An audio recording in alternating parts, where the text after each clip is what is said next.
It's episode 191 of the Author Stories Podcast. I'm your host, Hank Garner.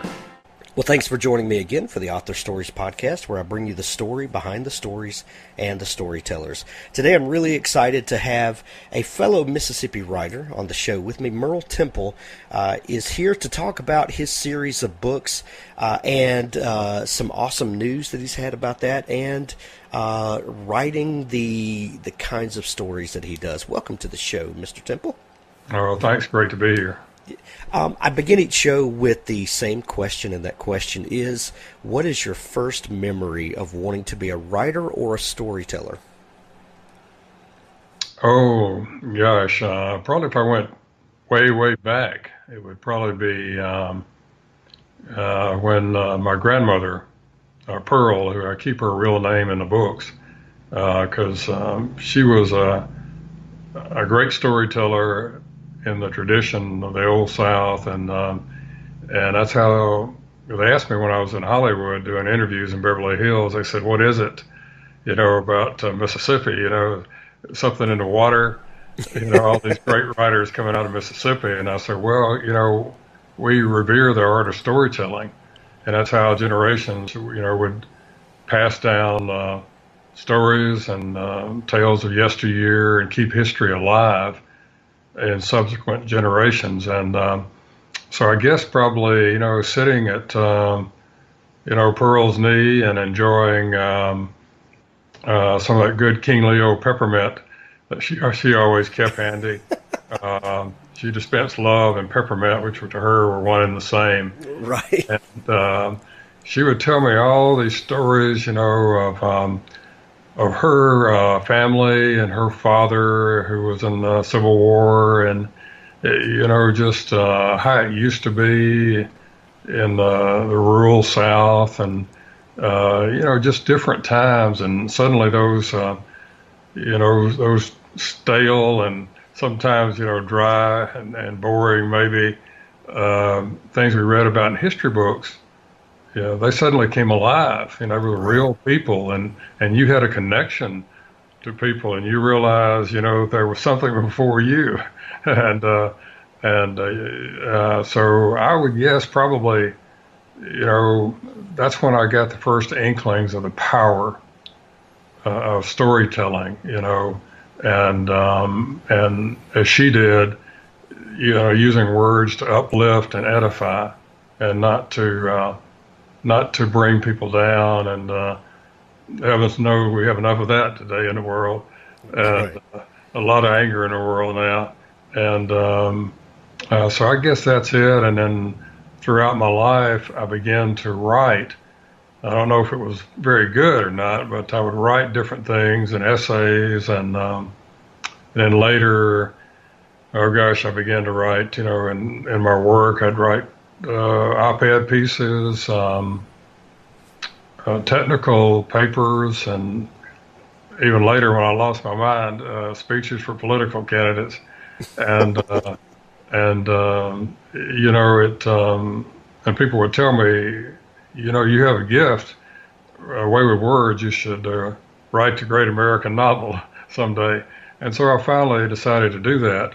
And of course, I found out it was very different from other writing I'd done, and it was difficult to learn how to manage big, complex stories with a lot of threads and a lot of layers, and speaking other voices and other tenses, and have all of those threads and related stories, arrive at an end point, with integrity and harmony and all of that. And so it's just kind of been a journey, but I love to write, and I have seen along my journey in life, the power of words to move people, to enlighten people, and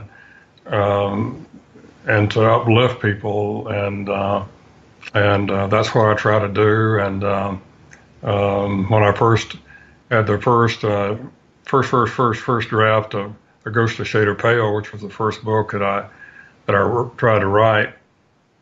Well, first of all, it wasn't very good, I didn't think. You get sick of it, you write it and write it. Oh, yeah. so many times. You said, "Oh my, this has to be the worst thing anybody's ever put on paper." And then I walked away from it for a while, and I came back to it, and the Lord showed me what I needed to do, and I went through from page one to the end. I began to go into each scene, and I began to add descriptors, and suddenly, the characters began to come to life and pop up off the page, and you could begin to see what they saw and hear what they heard and feel what they felt. And we've been fortunate in that many or most of our reviews refer to how visual the books are. It's like reading a movie, some people have said in their reviews. And the English teachers have been very kind, and they use the books in a lot of middle schools, high schools, and one college made Ghost of Shade of Pale required reading for all English students. And what a thrill that was, for Right. after I got over my terror of knowing that English teachers would look at close to my right. I could see the red pens coming out, Oh, I know. grammatical errors, and they all laughed at me later, and they said, "Oh, Merle, you're so far behind the times, that red ink is so judgmental. We all purple these days." And I said, "I don't know if my English teacher could wrap her head around that or not." Right. It's been just been a great journey, and what a privilege it is. Right.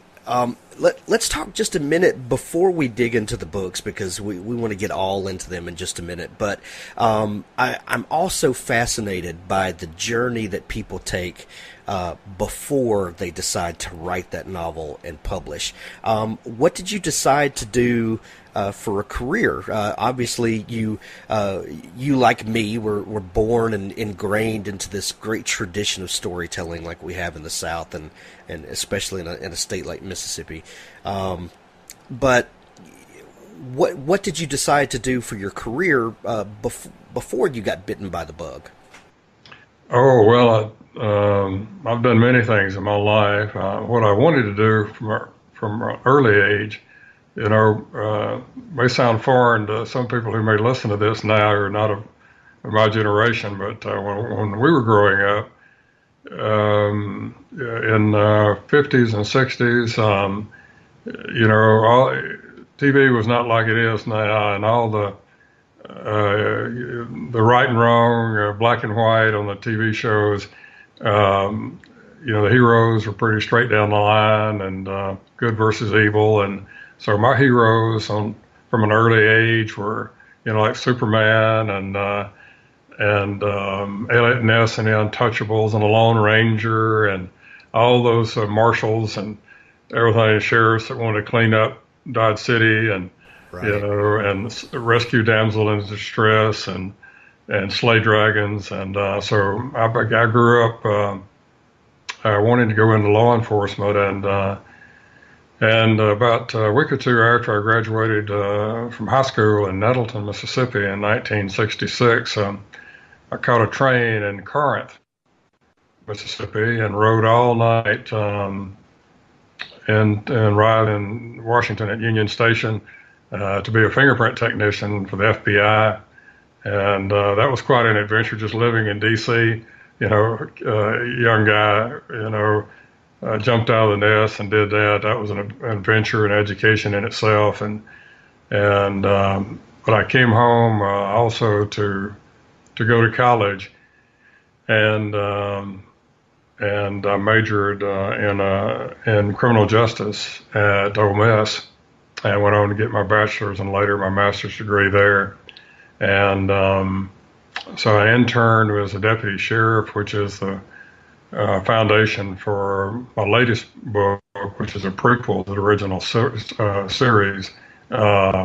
Deputy, Once Upon a Time, Mississippi. And then Ghostly, the book has garnered so much attention that was drawn from my experiences as one of the first agents in the first drug wars in the Mississippi Bureau of Narcotics in the 70s, and no shortage of things to draw from to write about. Right. So you had a whole other life in law enforcement. Did you, during those times when you're working in that field, like you said, there's no shortage of things to draw from. But were you conscious of these things going on, and did you ever think, oh my goodness, this would make a story, because nobody would believe it if you didn't write it? You ever have experiences like that? Well, yeah, truth is always stranger than fiction. Right. And, if you had asked me back then, if you'd walked up and told me then, like I told people who asked me about Ole Miss having my books in the library, I said when I was at Ole Miss, if someone walked up to me and said, "See that big old library? One day they'll have your books there," I would have said, "What is wrong with you?"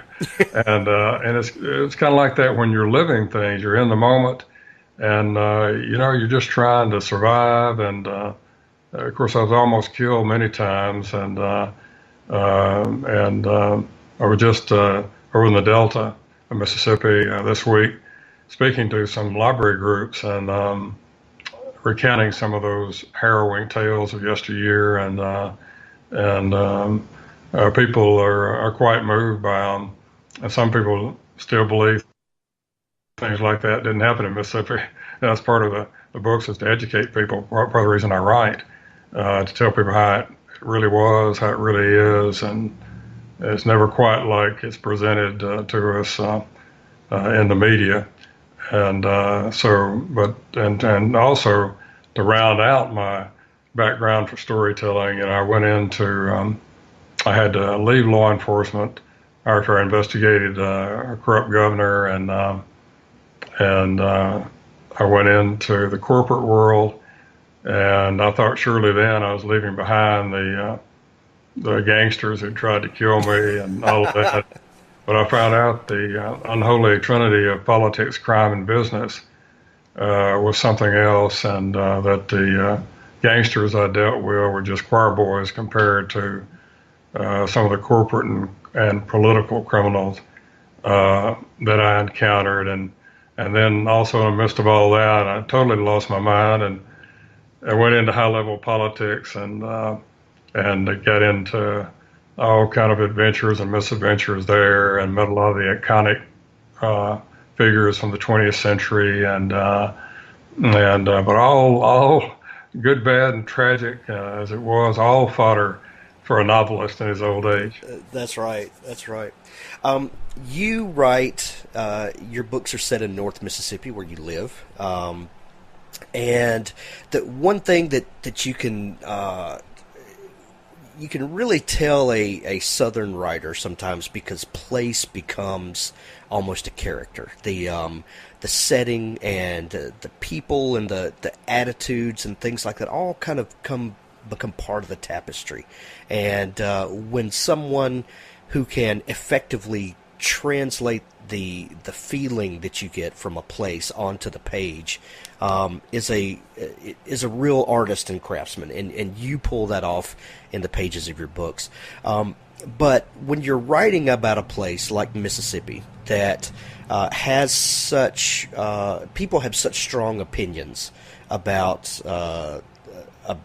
this place, what do you do to counteract some of the stereotypes that people have about the South and about Mississippi in general, or is it something you even think about? Or are you just telling the story from the way you see it, and hope people see the place like you see it?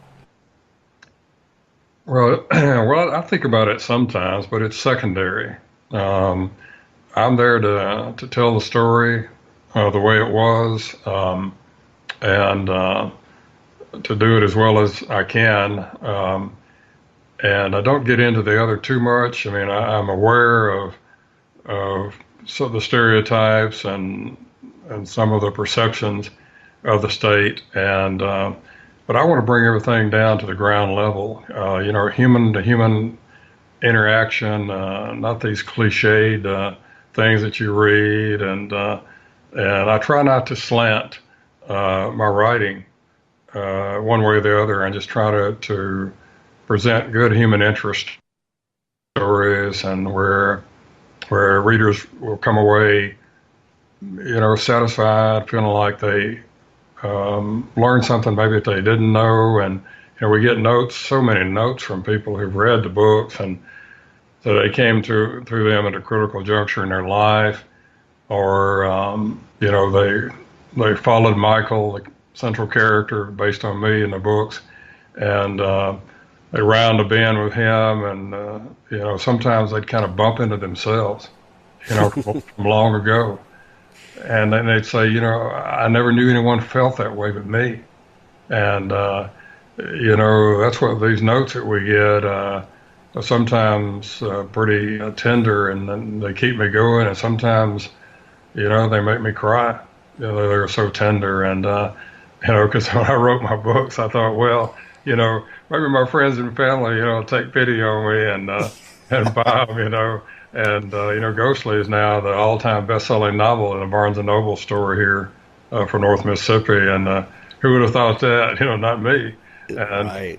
and so it's once you figure it out that a lot of people are reading your books, it's a sobering and humbling thing to stop and think about it. That each word that you put down, has impact, and so I really I'm aware of those things, and but I just think if I go in and do the very best I can to and be honest and have integrity about what I write, then that it will resonate with people. And I saw that in Hollywood. I went out to Hollywood, and friends said, "Well, you're going to Babylon. You better be careful." And I said, "Yeah, our plan was, we're just going to march around the city, and blow our horns till the walls fall down." And but there were some people who, and I tell people too, when you arrive in Hollywood, and they found out that money and fame are not your gods, and that you actually believe in something, they look at you like Captain Kirk just beamed you down from the Starship Enterprise. And but we met so many nice people, and I think they didn't. Some of them didn't know what to make of me, and but they were very kind. They liked the writing, and some of them, one interview in Beverly Hills, they kind of, gritted their teeth a little bit, and told their audience, well, it's Christian-based writing, and they said, but you got to get the writing's so good. And so I think when you go in and do your best and you're honest, and I think everything else will follow and take care of itself. Yeah. And I want to get to that Hollywood story in just a minute, but before we do, tell me where a ghostly shade. Back up. Tell me where a ghostly shade of pale, your first novel, came from. You touched on a little bit earlier about the working and reworking of it, but where did the idea come from, and what possessed you to finally write that first novel? Well, Ghostly, of course, was drawn from my time in the Mississippi Bureau of Narcotics, and we were Nixon had just declared the first war on drugs, created the DEA, and then there were spinoff agencies. So the Mississippi Bureau of Narcotics was created. It was kind of a mini DEA, and I went to the DEA Academy in Washington and so forth and so on, and eventually became the first captain in the agency. And it was just a time of there's just so much to write about that's in Ghostly, because there's just so many worlds colliding at once. The Vietnam War was winding down but dragging on, and all the consequences from that. A lot of that was washing over even into Mississippi. Social unrest, the counterculture was, in its birthing pains, I guess you'd say. And, you just saw so many things that were foreign, really, to me, to the world I grew up in. And I was just a little older, but than some of the people I came into contact with. And but they were in the full throes, many were, of rejecting everything that their mother and daddy liked, and I saw a lot of the collateral damage from that, a lot of unintended consequences of that revolt, mainly through drugs and other destructive behavior that I witnessed undercover. And, what a thing it was for someone like me to be undercover and marching in a anti-war rally, in downtown Jackson, Mississippi, with people shouting at me, from the side, thinking I was a communist or something, and really I was just an undercover agent. Didn't care about it. We weren't there because of the peace rally, but there were just so many drug traffickers there that had come in from everywhere, and that's why we were there, just working that aspect of it. And so I was exposed to so many things that were so foreign to me, and it just it left an imprint on my mind and my heart about things that were outside the little safe cocoon, that I came up in. And so all of that spawned that interest in it. And I would tell those stories throughout my life, and people would tell me, you should write a book. And then some things began to happen to me, and I got into some tough times in my life. And throughout my life, when the world tried to squash me or times got really hard, I would find a refuge in writing.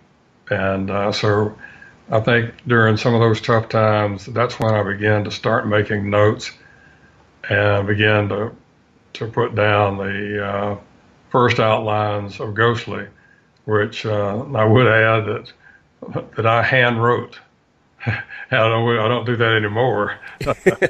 I cringe now to think about it, but I wrote that, and that was a torturous process in and of itself. But it was also, I learned a lot from it too. It slowed me down, and so I could visit and revisit words and phrases and scenes, and gave me time to reflect and look at it and see too if in my imaginings, I said, could anyone ever see this and identify with it but me, people who weren't there and didn't live these things as I did. You mentioned earlier that that people were hesitant to take a look at your book because it was a quote Christian book or faith-based or however you want to describe that these days. I have read numerous books in that genre, and a lot of times, probably more times than not, left with a kind of a taste in my mouth that because they chose to take this road to write a faith-based book, that the writing was subpar, and that the characters were paper thin, and that it just wasn't good storytelling, because I feel like that the writer felt like that to be one you had to do away with the other. And then, of course, I've also read gritty crime novels that are just so over the top that the worldview is just completely bleak. You write in a way that you don't pull any punches with the reality of the world, the reality of the characters. The crime is very real and visceral, yet there is a particular kind of an undercurrent of hope in it.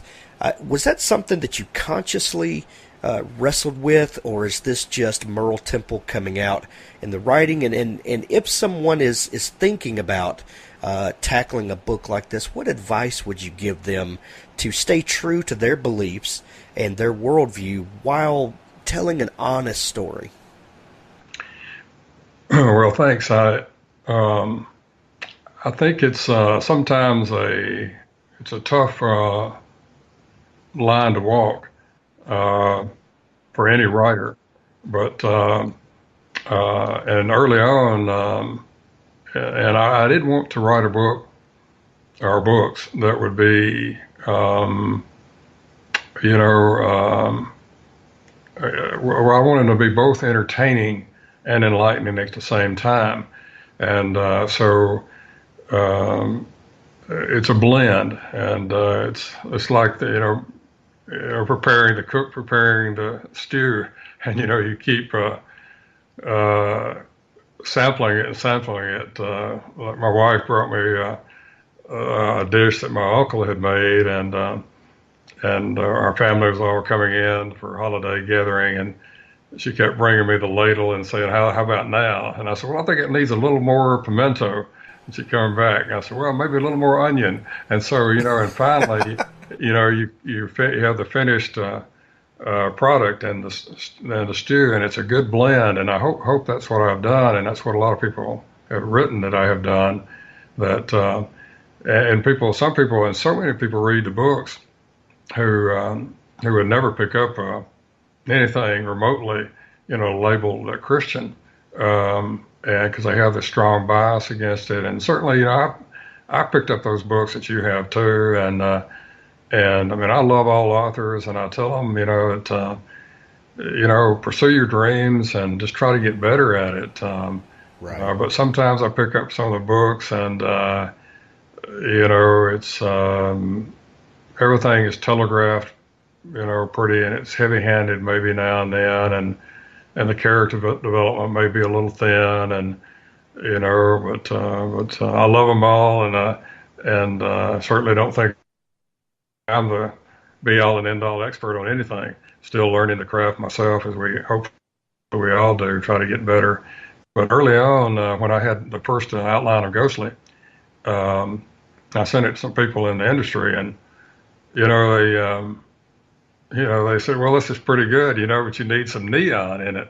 And I said, "Well, neon?" I said, "How do you define neon?" And they sent me some of my writing back, and just peppered with the worst profanity you can imagine. And I said, "No, no, no." I said, "I'm not doing that." I said, "I can't do that." I said, "I'm trying to be honest to my readers and, write books, novels like novels used to be, where you didn't depend on those crutches." And I said, "I'm writing books, to honor God and tell it the way it was. And if my mother and my English teacher were still living, I wouldn't be ashamed for them to read the books."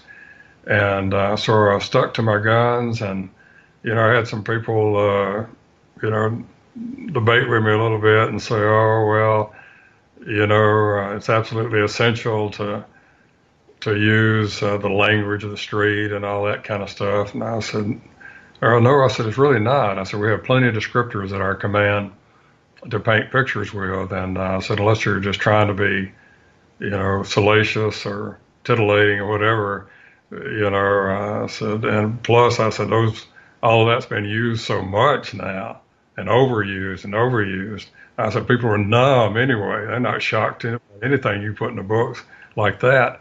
And what moves them is the hard work, the heavy lifting. That's really the great storytelling and the painting pictures with words. And that's what'll move them, the mover reader now. It's not you throwing in a 4-letter word here or as I told people about Hollywood. I said, we met with movie producers, and I said I was apprehensive because some of them seem to think that the formula for a movie taken from a novel is where you have a lot of naked people crashing into other cars while they're cursing. And so I said, I didn't go for any of that. And, so consequently, we were rewarded, because English teachers began to discover the books, and they would call, and through social media has carried us, and so they would find the books and they use them in English classes. Other teachers would hear about them, and then they said, "Hey, there's this idiot up there in Tupelo. He'll travel anywhere, no charge. To speak to English students and talk about all of his adventures of life." And I've spoken now to, I've lost track, thousands of students who are reading the books, and in Mississippi, and some in Florida, and different places, and what a privilege that is. And so it's just everybody has a choice to make, and I've never been quite the go along get along guy. I march to my own drummer, and so now people said, well, they tell me, well, don't do this or don't go there. They won't let you in. They wouldn't let us in. And we're the experts, and they wouldn't let us in. And when all it began to break and things began to move and people did let us in, they were quite perplexed and asked me, how did that happen, And I said, what's the worst they can say is no. And besides, I said, there's only one expert I listen to. He says, go, I go. And he says, do, I do. That's right. That's right. If I had I attribute everything that I've accomplished to not believing in no, and just being tenacious. There's a lot to be said for that. And so when you finished Ghostly, how did you get it published? First off, what year did you finish it? And the publishing landscape has changed so much in this, especially this last decade. But how'd you get it published, and how did you start getting it out to people? Well, we kind of wound it up around the end of 2012, and it was picked up and published in early in 2013, and by a small publisher. And we had our launch at the Gumtree bookstore here in Tupelo, which is where Grisham began.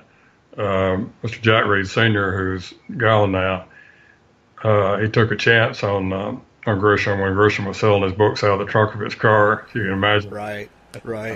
And so that's where I launched to, and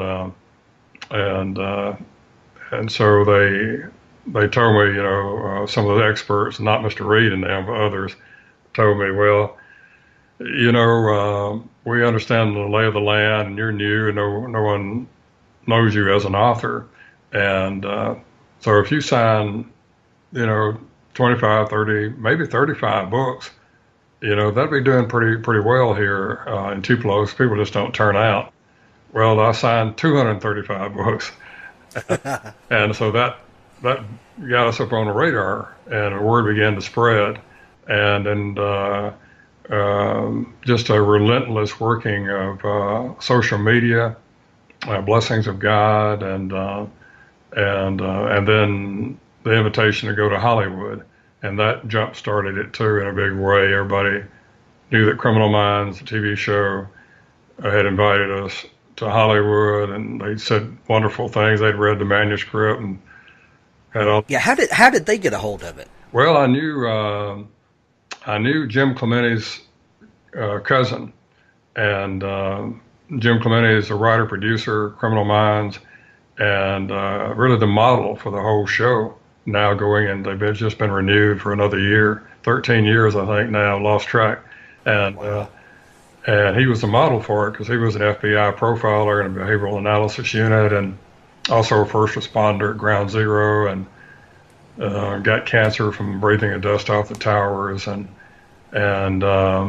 My My and goodness. retired early. It helped him set up Criminal Minds. Went to Hollywood and became their advisor, technical advisor, writer, and then producer.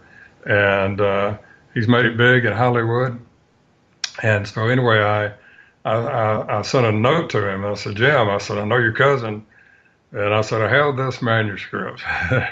I said, could you read it for me and tell me if it's any good, if I should do humanity a favor, burn all copies in a midnight ceremony or something, And he said, I will. We're real busy right now filming Criminal Minds and filming some specials.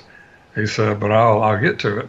And he later in interviews, he told people, he kind of cringed, oh no, it's got another one of these people, he said, you can't believe the stuff we get and how bad it is. Oh, yeah. And, hey, I know your cousin. Read my book. Yeah, exactly. And so, but he's very kind. He's a very kind person. And so a while went by and I hadn't heard anything, but I knew not to ask again. And one day I opened my email and there it was. Email from Hollywood. And I went, oh no, I was afraid to open it. I figured he was going to say, why'd you waste my time with this dribble and didn't give up your day job, did you? So I opened it and he said, well, I'm sorry it's taken so long. We've been really busy. And he said, I'm not quite done. He said, but I just had to stop and tell you. He said, you're not only a great writer, you're a great writer of American literature. That's what this is, a big crime stories literature. Come to Hollywood. I want to represent you. Boom. Wow. Just like that. So we loaded up the Murano and headed to Beverly, swimming pools, movie stars, and we were going through Beverly Hills on our way to an insider TV show, Criminal Minds that set up for me. And where Mel Gibson's son Mike me and there and powdered my shiny head. But anyway, we're going through Beverly Hills and gawking at all the iconic images around us, like the two bumpkins from Mississippi that we really are. And I looked at my wife, Judy, and I said, Judy, we are the Beverly Hillbillies. Oh, that's hilarious. So, what was your experience when you started meeting with people? Well, first off, what's it like having your book that's really a big culmination of a lot of your life experiences, mixed with some fiction. But those things are writing is very personal. When you first publish that book and people start reading it for the first time, and they're weighing you in the balance, and that's a terrifying thing for new writers. But then to know someone is taking an extra critical eye to your work because they then want to turn this into something else. Like, what was that feeling like for you? Oh, well, it was exhilarating and terrifying at the same time. But I've been through so much in my life, it's just like this is just icing on the cake. And, what can they do to me that people hadn't tried to do before? I'm still standing I met people in Hollywood who, to be honest, we didn't have much in common. And, philosophically, the one lady there that interviewed me, she was former New York Times reporter and a big entertainment lawyer and probably not a Christian and probably on the opposite ends of philosophical scale, probably for me, maybe in some respects, but a nice person. And but she was very kind and said the writing was evocative of the great Southern writers.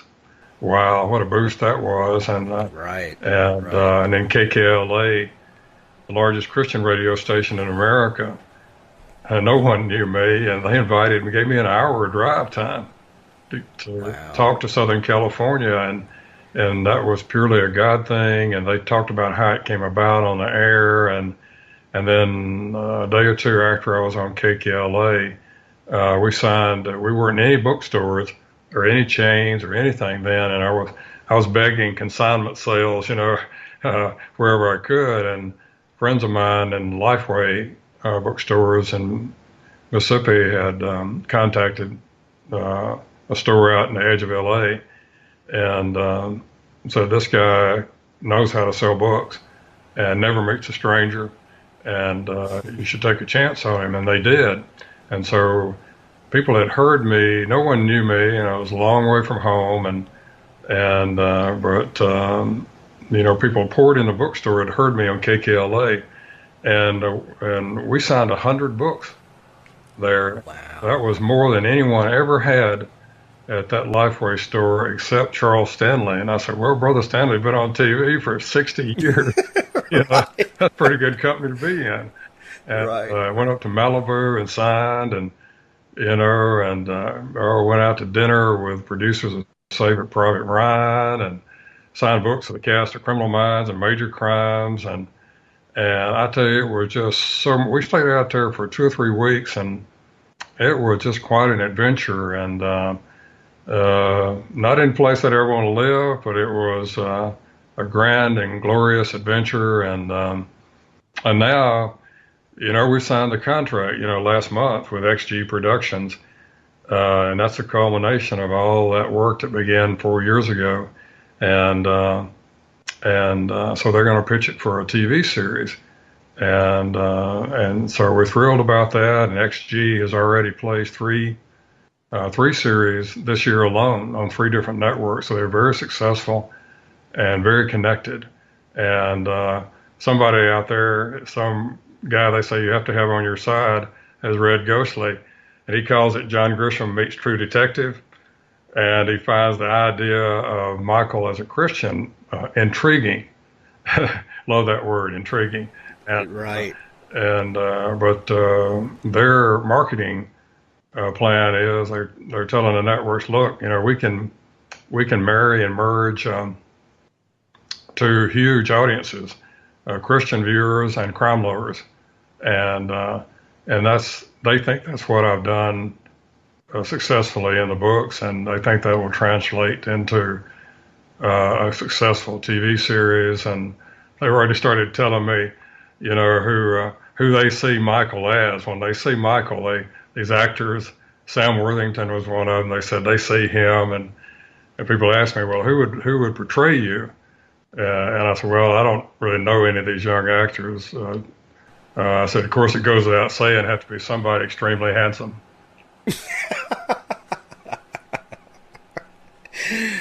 Oh, that's great. That's great.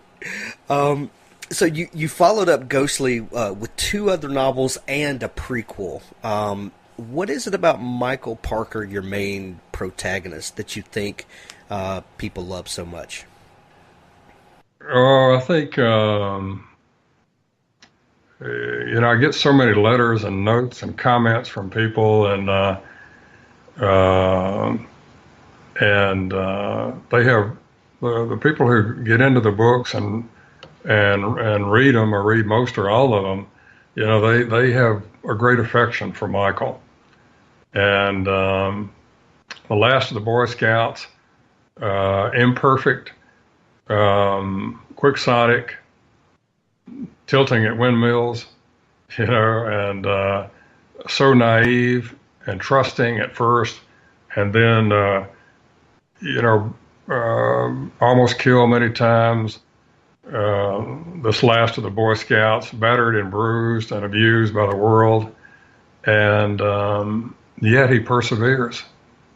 And that, when he should have died many times, there was dramatic intervention that people will see in the books, divine intervention, and people are hungry, for something, beyond all of this rancor and noise and disharmony that we see every day, that we're bombarded with, something transcendent. I think they find that in Michael and his modern day Pilgrim's Progress, they know he may make mistakes, but he's basically good of heart, and that he's kind of every man, or every person who is struggling and yearning and trying to understand and seeking meaning and purpose in life and groping in the dark sometimes, but finally in his darkness and his trials, he sees the lighthouse. That's awesome. Merle Temple, your books are fascinating. I've been reading A Ghostly Shade of Pale, and it is truly unique. It is a book like I have not read in a long time. I'm so happy that we met. And I'm going to send everyone over to see you. Where I know you're very connected with your readers, and you have not fallen prey to the idea that authors now only sell ebooks on Amazon. But you like to stay connected with your readers and actually sell books face to face. I love that. But where can people connect with you and maybe follow along with your work? And if they're intrigued in what we've talked about, where they can pick up your books? Oh, thanks. Yeah, we left I meant to tell you, we left the first publisher we just had different visions, and I dreamed big, and they didn't always do that, and so we formed our own publishing company and Southern Literature Publishing, and so we're looking for a new distributor right now. My distributor, Sunland Light, went into bankruptcy, and so that set us back a little bit. But you can find the books on Amazon and some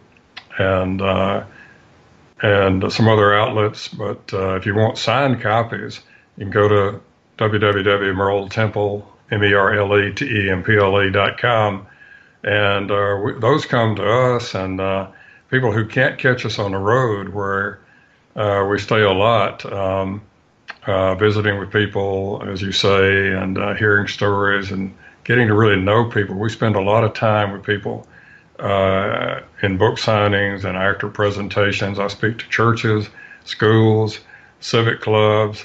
I go into prisons to speak to men, to shelters. I do a lot of radio and TV interviews here and around the world. And I do want to say, too, that the Vicar of Baghdad just received the Redeemed at the Jaffa Gate in Jerusalem. And they sent pictures of him with my book. What a thrill that was. And so now my books are going to be carried in a bookstore in Jerusalem. I mean, who would have thought that? Not me.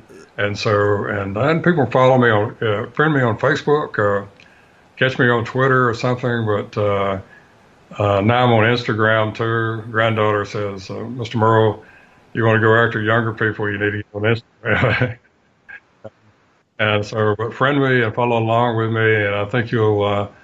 I do a lot of posts, about life and faith, and I'm a photographer on the side. I put up a lot of flowers and bird pictures and sunsets and sunrises, and a lot of people follow me just for those. And if you'd like for me to come and speak, you can contact me through social media or on my website. You can send me an email there, and if you'd like for me to come speak, if your school would like to talk to me about using the books, and we have a special deal we give schools if I get class sets, and I have to tell you too that being an Ole Miss graduate, it was a thrill for me because the top-ranked academic freshman at Ole Miss in honors college, they have to present to the board of the honors college and read books and present, and he chose A Ghostly Shade of Pale, and so that was a thrill for me. Just that, and meeting people like Ravi Zacharias, one of my heroes. I got to have a 2-hour private lunch with Ravi, who is a great author himself and renowned around the world, and having dinner and singing songs with Morgan Freeman and the Ground Zero Blues Club. I'm having more fun than an old author should be allowed to have. Right, right. Oh, Merle, thank you so much for coming on the show. We're going to send everybody over to pick up all of your books and link them up to you with your website. And it's been a great honor to talk to you. Thank you for coming on the Oh, show. thank you, Hank. I appreciate it.